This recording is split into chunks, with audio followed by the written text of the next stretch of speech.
घर में काम करते हुए हम ख़वातीन को बहुत सारी मुश्किलात का सामना करना पड़ता है। तो आज की वीडियो में इस तमाम छोटी-बड़ी प्रॉब्लम्स का सॉल्यूशन मौजूद है। तो इसके लिए आपने करना क्या है कि मेरी वीडियो को आपने फुल वॉच करना है और बिना स्किप किए अगर आप इसको फुल वॉच कर लेते हैं तो यकीन मानिए आप ढेरों पैसे बचा पाएँगे और साथ ही साथ आप इस वीडियो से बहुत कुछ सीख भी पाएँगे।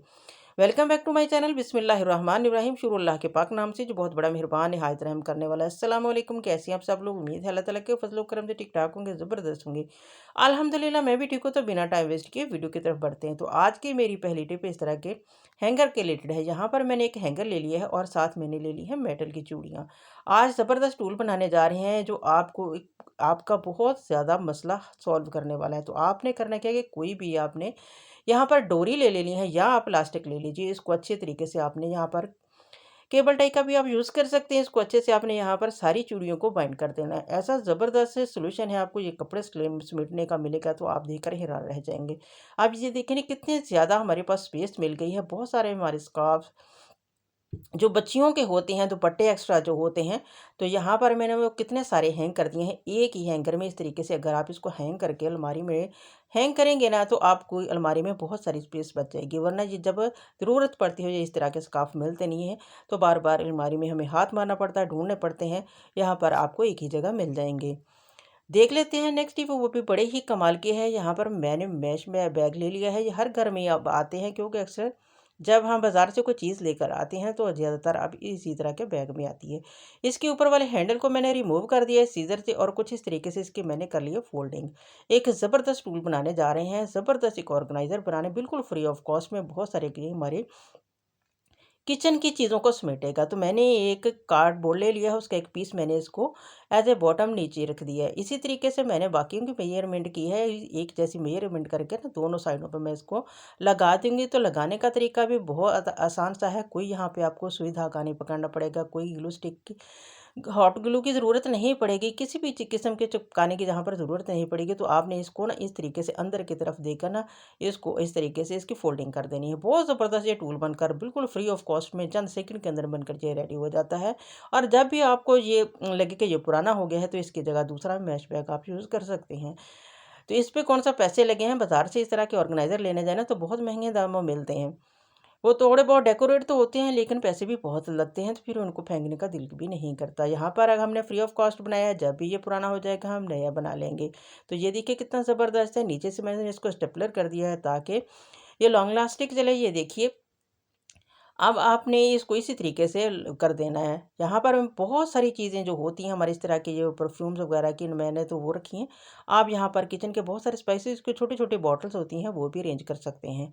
अब देख लेते हैं नेक्स्ट टिप, वो भी बड़े ही कमाल के हैं। यहाँ पर अक्सर हमारे पास ना शिफॉन के दुपट्टे ऐसे ही अलमारियों में पड़े रहते हैं। सूट फट जाते हैं लेकिन दुपट्टा जो होता है ना इसका ये काफ़ी मजबूत होता है, तो ये नहीं फटते, ऐसे ही पड़े रहते हैं।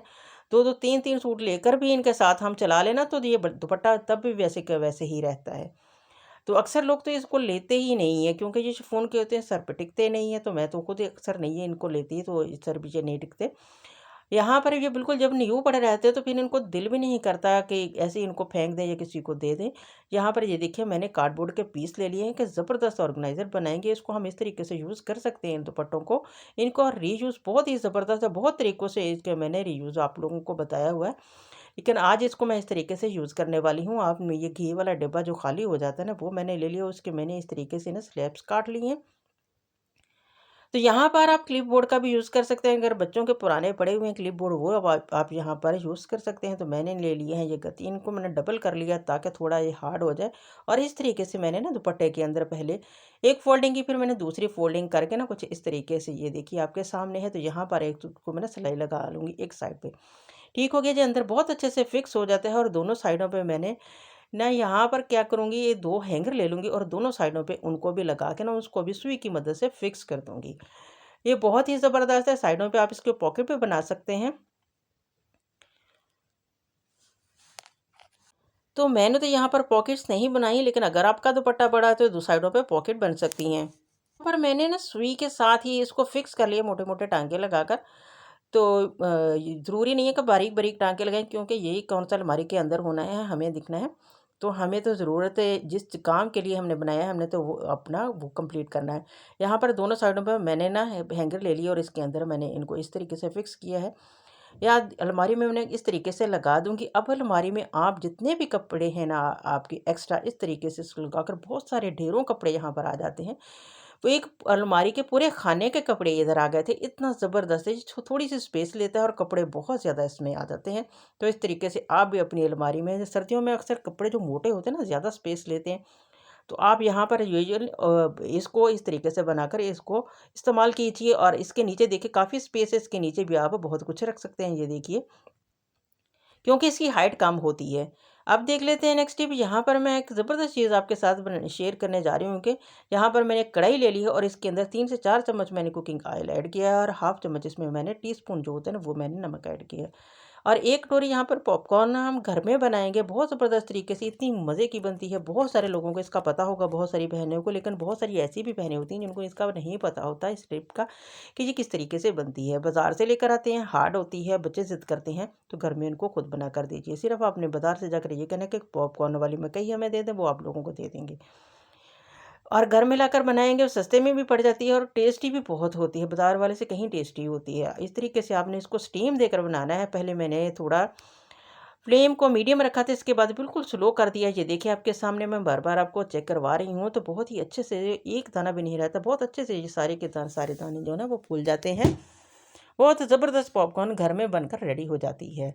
अब देख लेते हैं नेक्स्ट टिप। इस तरह के कटिंग बोर्ड हर एक के पास होते हैं, हम डेली बेस पे वो यूज़ होते हैं, लेकिन ये होता क्या है कि अक्सर ये ना बहुत गंदे हो जाते हैं क्योंकि इसमें छुरी के कट आ जाते हैं और कट में फिर वो जब हम सब्ज़ी वगैरह काटते हैं तो इनका जूस अंदर चला जाता है, वो मैले हो जाते हैं। तो इसको साफ़ करने का ज़बरदस्त सा तरीका आपके साथ शेयर करने लगी हूँ कि आपने करने क्या कि मीठा सोडा ले लेना है और इसके ऊपर ना इस तरीके से पहले इसको आपने गीला कर लेना है, कटिंग बोर्ड को ना अच्छे से गीला करके उसके बाद इस आपने उसके अच्छे से लगाना है ताकि इसके अंदर ना ये जो इसके कट लगे हैं उनके अंदर अच्छे से ये फिक्स हो जाए, चला जाए। अब आपने थोड़ा-सा ना इस तरीके से हाथ पे डालना है विनेगर, ठीक हो गया? और इसी तरीके से आपने हाथ की मदद से ऊपर इसके मल देना है और इसको अपने थोड़ी देर ना स्टे देना है। थोड़ी-सी कोलगेट भी आप इसके ऊपर इस तरीके से ऐड कर सकते हैं, ये ऑप्शनल है, अगर आपके पास है तो ठीक है, वरना उसी से ही काम चल जाएगा। और थोड़ा-सा अगर आप चाहें तो यहाँ पर लेमन जूस इस्तेमाल कर सकते हैं अगर आपके पास व्हाइट विनेगर नहीं है। तो वहाँ पर आप लेमन जूस या टाटरी यूज़ कर सकते हैं। तो आप इनको रखने के बाद आपने ना इसको 10 मिनट स्टे देने के बाद इस तरीके से ना स्क्रबर के साथ आपने अच्छे से इसको तो रब करना है, तो बहुत अच्छे से ये साफ़ हो जाता है। जितने भी कट के अंदर जूस वगैरह मैल-कुचाल जो फँस जाती है ना वो निकल जाती है फ़ौरन से ही। ये देखिए कितनी मैल अंदर से उगल कर बाहर आ गई है। पहले देखने में बिल्कुल साफ़ लग रहा था, अब देखिए आपके सामने है मैल कितनी इसके अंदर से निकली है। इसी तरीके से दोनों साइडें आपने साफ़ कर लेनी है। आपका कटिंग बोर्ड बहुत अच्छे से साफ़ हो जाएगा, बिल्कुल न्यू निकल आएगा। हफ़्ते में 1 बार ये काम आप लाज़मी कर लिया करें, मैं तो ये कर लेती हूँ। तो आप भी इस तरीके से अगर इसको साफ़ करेंगे तो ये बिल्कुल नीट क्लीन रहेगा, बिल्कुल भी ये गंदा नहीं होगा, इस पर किसी तरह इस तरीके के कोई भी स्टेन नहीं पड़ेंगे, बिल्कुल साफ़ होगा। तो उम्मीद करती हूँ ये छोटी-सी टिप थी, कारामत थी और डेली बेस पे हम इसको यूज़ करते हैं, हर एक के काम आने वाली, तो ज़रूर आपको पसंद आई होगी। मेरी जो टिप भी आपको पसंद आ जाती है ना, उसको अपने प्यारों में शेयर लाज़मी कीजिएगा। ये देखिए लाइव रिज़ल्ट दिखा रही हूँ, कितना ज़बरदस्त ये साफ़ हो चुका है, तो ज़रूर ट्राई कीजिएगा, इसका फ़ीडबैक भी ज़रूर दीजिएगा। अब देख लेते हैं नेक्स्ट टिप, वो भी बहुत ही कमाल की है कि जब भी हम किसी भी बर्तन में दूध को बॉयल करते हैं ना, तो जब हम इससे दूध निकाल देते हैं, तो यहाँ पर ना नीचे दूध थोड़ा-सा लगा रह जाता है। हम ऐसे ही इसको धो लेते हैं, इससे क्या होता है, एक तो ये अच्छी बात नहीं है, तो दूसरे नंबर पे हमारा जो सिंक है ना वो भी बंद हो जाता है, ब्लॉक हो जाता है। तो आपने करना क्या है कि इसको धोने से पहले ना थोड़ा-सा इसके अंदर आटा डाल के ना इसको अच्छे से रब करना। सारे का सारा जो दूध है ना जो साथ इसके लगा हुआ था, तो वो सारे का सारा उतर जाता है। इस आटे को आपने करना क्या है, अगर आपके ने परिंदे वगैरह रखे हैं उनको डाल दीजिए, अगर नहीं रखे हुए तो मैं तो इसको जब मैं आटा गूँदने लगती हूँ इस तरीके से कटोरी में डालकर रख लेती हूँ। जब आटा गूँदने लगती हूँ तो उसके अंदर इसको डाल देती हूँ। अब देख लेते हैं नेक्स्ट टिप को। जब भी हम दूध बॉयल करते हैं या हम चाय चाय पकाते हैं तो अक्सर क्या होता है कि हम रखकर भूल जाते हैं और पीछे से वो उबल कर बाहर आ जाती है, चूल्हा भी गंदा हो जाता है, बर्तन भी गंदा हो जाता है। अगर इस तरीके से आप ये पौवा जो होता है ना इसको इस तरीके से उल्टा करके रख देंगे तो कभी भी आपकी चाय या दूध बॉयल नहीं होगा। ये छोटी सी टिप है लेकिन बड़ी कारआमद है, इसको ज़रूर ट्राई कीजिएगा, इसका फीडबैक भी लाजमी दीजिएगा। बहुत देर तक, जितनी देर तक मर्जी दूध पड़ा रहे, उबलता रहे, इस तरह पकता रहेगा, लेकिन ये किनारों से बाहर नहीं आएगा क्योंकि इसमें खला आ जाता है और ये खला जो होता है ना इसको फिर उबलने नहीं देता। अब एक और टिप इसी के के साथ बयान करने जा रही हूँ कि आपने करना क्या है कि अगर आपके घर में लाइट नहीं है या आप बिजली की बचत करना चाहते हैं, तो ये जो मैंने चाय बनाई है ना, इसी सॉस पैन के साथ ही आप एक फुल सूट बड़े अच्छे तरीके से इस्त्री हो जाता है। इसको आप गरम गरम अगर आप इसके ऊपर फेरेंगे ना, तो सूट आपका फुल मर्दाना जो होता है ना जेंट्स का, वो इस्त्री हो जाता है। तो आप इसको अच्छे तरीके से इस्त्री कर सकते हैं। इस तरीके से आपकी चाय भी बन जाएगी, वो भी सही रहेगी, और आपकी बिजली की बचत भी हो जाएगी। और हाँ, अगर आपके घर में लाइट नहीं है, चली गई है, कोई या कोई भी इस तरीके से मसला बन जाता है, तो ये तरीका आप लाज़मी यूज़ कीजिएगा। इससे आपको 100% फ़ायदा होगा। तो छोटी सी टिप है, बड़ी कारआमद है, मनी सेविंग है, तो इसको आपने ज़रूर ट्राई करना है, उसका फीडबैक भी लाज़मी देना है। आप सबसे रिक्वेस्ट है कि अगर मेरे चैनल पे न्यू हो तो जल्दी से मेरे चैनल को सब्सक्राइब कर दें, वीडियो को लाइक कर दें, और साथ ही साथ एक छोटा सा कमेंट भी प्यारा सा लाजमी दीजिएगा, और ये भी बताइएगा कि आप मेरी वीडियो कहाँ से देख रहे हैं, ताकि मुझे भी पता चले कि मेरी वीडियो कहाँ कहाँ देखी जा रही है। तो जी, ये देखिए, बातों बातों में मैंने अपने पूरे सूट को कर लिया है इस्त्री। थोड़ा सा रह गया, वो भी मैं इसी तरीके से कर लूँगी। ये आपके सामने है, लाइव रिजल्ट है कि फुल सूट इससे इस्त्री हो जाता है। इसके बाद भी अगर आपको छोटा सूट इस्त्री करना चाहे, वो भी हो जाएगा, क्योंकि चाय तो इतनी गरम-गरम हम पी नहीं सकते, थोड़ी ठंडी करके ही पिएँगे ना। तो ये देखिए, अभी भी कितनी भाप निकल रही है, आपके सामने है। तो यहाँ पर अगर आप चाय नहीं करना चाहते, तो पानी को गर्म कर लीजिए, उसके साथ भी आप इस तरीके से ना बहुत अच्छे तरीके से कपड़े इस्त्री हो सकते हैं। लेकिन यहाँ पर हमें डबल फ़ायदा हो जाता है कि चाय तो हमने बनानी ही बनानी है, तो उसके साथ ही ये दूसरा काम भी हम कर लें, तो अच्छी बात है, हम पैसों की बचत कर सकते हैं। मनी सेविंग टिप है, ज़रूर ट्राई कीजिएगा, और इसका फीडबैक भी लाज़मी दीजिएगा कि मेरी टिप आपको कैसी लगी। अब देख लेते हैं फटाफट से नेक्स्ट टिप, वो बहुत ही कमाल की है। कि होता क्या है कि जब भी हम सिलेंडर में गैस डलवाते हैं ना, डलवा कर जब हम इस तरीके से फर्श पे रखते हैं, टाइलों पे रखते हैं, तो इसके नीचे ना जंग लग जाता है, टाइलें हमारी ख़राब हो जाती हैं। तो इसका छोटा सा सोल्यूशन आपको देने लगी हूँ कि आपने करना क्या है कि थोड़ा सा मीठा सोडा लेना है, और इसको इस तरीके से ना आपने छिड़क देना है इसके ऊपर, और फिर आपने इसको रब करना है स्क्रबर से, और ऊपर से स्पंज के साथ अच्छे से साफ़ कर लेना है। तो बहुत अच्छे से आपका फ़र्श साफ़ हो जाएगा, और ये जंग ना लगे, आपका फ़र्श ख़राब ना हो, इसका सोल्यूशन भी मैं आपके साथ शेयर करूँगी। तो अगर आप चाहते हैं कि आपका फ़र्श बिल्कुल भी गंदा ना हो, और आपका सिलेंडर भी इस तरीके से पड़ा रहे, तो इस टिप को आपने लाज़मी ट्राई कर लेना है। आपने इस तरीके से 4 कोल्ड ड्रिंक के ढक्कन ले लेने हैं, ये देखिए इस तरीके से, और कोई भी आप इस तरीके का ढक्कन बड़े वाला ले लीजिए, जो भी आपके पास मौजूद है। ये घी वाली बाल्टी का है, लाज़मी नहीं कि घी वाली बाल्टी का, पेंट वाली बाल्टी का भी हो सकता है, कुछ कोई और भी ढक्कन ये बड़ा हो सकता है। तो आपने इसके ऊपर ना उल्टी साइड पे कुछ इस तरीके से, यहाँ पर HUH का मैं इस्तेमाल कर रही हूँ, तो आप यहाँ पर हॉट ग्लू का भी यूज़ कर सकते हैं। इसको इस तरीके से लगा के ना आपने चारों ढक्कन आपने लगा देने हैं। ये हमने थोड़ी सी स्पेस देने के लिए लगाए हैं, ताकि हम इनको आगे पीछे भी कर सकें इस ढक्कन को, तो आसानी के साथ ये हो जाए। तो इस तरीके को यूज़ करते हुए, छोटी-छोटी टिप को आप इस्तेमाल करते हुए, इनको अप्लाई करते हुए, आप भी अपनी लाइफ़ को आसान बना सकते हैं, अपने पैसे की बचत कर सकते हैं, और अपने ढेरों वक़्त भी बचा सकते हैं, और अपनी लाइफ़ को भी नहायत ही ईज़ी कर सकते हैं। यहाँ पर ये देखिए, मैंने चारों ढक्कन लगा दिए हैं। अब आपने करना क्या है कि इसको सूखने देना है। जब ये अच्छी से ड्राई हो जाए ना, तो आपने इसको उल्टा करके रख देना है। ये देखिए इस तरीके से ना, आपने जैसा कि वीडियो में शो कर रही हूँ, आपने इसको करना क्या है, अच्छे से सूखने के बाद इसको इस तरीके से उल्टा करके रख लेना है। अब आपने करना है कि अपना सिलेंडर जो है ना, वो इसके ऊपर रख देना है। अब आपका फ़र्श, आपकी टाइल्स कभी भी गंदी नहीं होंगी, और ये सबसे बड़ी बात है कि इसकी मूवमेंट भी बहुत अच्छे से होती है। जहाँ मर्ज़ी आप इसको मूवमेंट इस तरीके से करवाएँगे ना, तो वो फ़ौरन से आपकी ये मूव कर जाएगा। तो है ना कितनी ज़बरदस्त सी टिप। वैसे हमें ये खींचना पड़ता है, लेकिन इस तरीके से बहुत आसानी से ये मूव हो जाता है। अगर आपके सिलेंडर से गैस जल्दी ख़त्म हो जाती है, सर्दियों की वजह से अक्सर ना ये इसका प्रेशर कम हो जाता है, तो आप ना कोई भी स्वेटर वगैरह या जैकेट वगैरह ना कुछ इस तरीके से इसकी गिर्द लपेट देंगे ना, तो इसका प्रेशर बढ़ जाएगा। और इसमें प्रेशर जो कम है ना, वो कम हो जाता है, वो कभी भी कम नहीं होगा, इस तरीके से वो बढ़ जाएगा, और अच्छे से इस गैस में सिलेंडर में से गैस निकलेगी। तो इस टिप को भी आपने लास्ट में ट्राई करना है। यकीन मानिए, ये बहुत ज़बरदस्त है। इसको मैंने ट्राई किया हुआ है ना, इसीलिए मैंने आपके साथ ये शेयर कर रही हूँ। तो मैं अक्सर इसके साथ इर्द गिर्द ना रात के वक्त लपेट देती हूँ, क्योंकि ठंडी होने की वजह से ना इसका प्रेशर कम हो जाता है। आप देख लेते हैं, बहुत ही कमाल की ज़बरदस्त टिप जो मैं आपके साथ शेयर करने जा रही हूँ। इसको आपने देखना भी, और मेरी बातों को आपने गौर से सुनना भी है। इस ट्रिक से आपने अगर फ़ायदा हासिल करना है, तो सबसे पहले आपने जो करना है वो काम ये है कि जब भी आपने लकड़ियों वाले चूल्हे पे, यानी कि वुड ईंधन जो यूज़ करते हैं ना, लकड़ियाँ जो यूज़ करती हैं चूल्हे में, उनके लिए ये बहुत ज़बरदस्त है। ये लकड़ियों वाला चूल्हे पे मैंने इसको बनाया हुआ है, इसको रखा था, इसी वजह से ये पतीला जो है ना इतना काला हुआ है नीचे से। तो रखने से पहले आपने एक काम करना है, वो क्या करना है कि आपने थोड़ी-सी सरफ़ हाथ पे डालकर ना इसको गीला करके इसके साइडों पे, नीचे हर जगह पे लगा देनी है। इसके बाद मैंने इसके जब ये आपने खाना बना लिया है, आपका बर्तन जो है नहायत बुरे तरीके से गंदा हो जाता है, जल जाता है, तो आपने करना क्या है कि इसके ऊपर थोड़ा-सा पानी डालना है। पानी डालने के बाद आपने इसके ऊपर डाल देना है मीठा सोडा। इस तरीके से अच्छे से आपने सारी जगह पे इसको फैला देना है।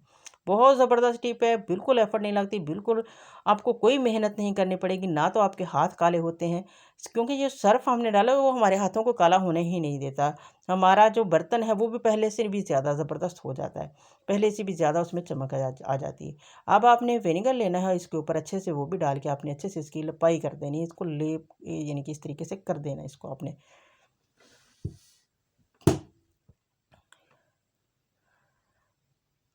पहले जब बर्तन इस तरीके से जल जाते थे ना, नीचे से काले हो जाते थे, बेशक वो सिलेंडर पे बाज़ दफ़ा ऐसे कच्ची गैस जो हमारे चूल्हे छोड़ते हैं ना गैस वाले, तब भी हमारे बर्तन बहुत काले हो जाते हैं, उस पे भी ये ट्रिक आज़माई जा सकती है। तो आपने सिर्फ़ यही करना है कि अपने चूल्हे पे बर्तन रखने से पहले उसको थोड़ी-सी सरफ़ लगा लेनी है। वही डिटर्जेंट जो हम घर में यूज़ करते हैं, जौन-सा भी आप करते हैं, थोड़ी-सी सिर्फ़ एक चुटकी के करीब, इसीलिए मैंने थंबनेल पे यही शो किया है कि एक चुटकी में साफ़ करो, तो एक चुटकी से वो काम चल जाता है हमारा। तो अब आपने इस तरीके से लगा के ना, कोई भी आप मैश बैग ले लें या कोई मोटा खुरदरा सूती कपड़ा ले लें, तो सूती कपड़ा हमें चाहिए, या ये मैश बैग जो मैं इसके ऊपर लगाती हूँ वो लगा लीजिए, या कोई मोटा खुरदरा सूती कपड़ा जो आपके पास है वो ले लीजिए। रेशमी कपड़ा यहाँ पर नहीं चलेगा, आपने सूती कपड़ा ही लेना है। तो इसको जब आप ट्राई करेंगे, ये मैं सिर्फ़ बता नहीं रही, मैं इसको आज़माती हूँ, हर दफ़ा मैं इसी तरीके से अपने बर्तन को साफ़ कर लेती हूँ। तो इसीलिए मैं ये टिप आपके साथ शेयर कर रही हूँ।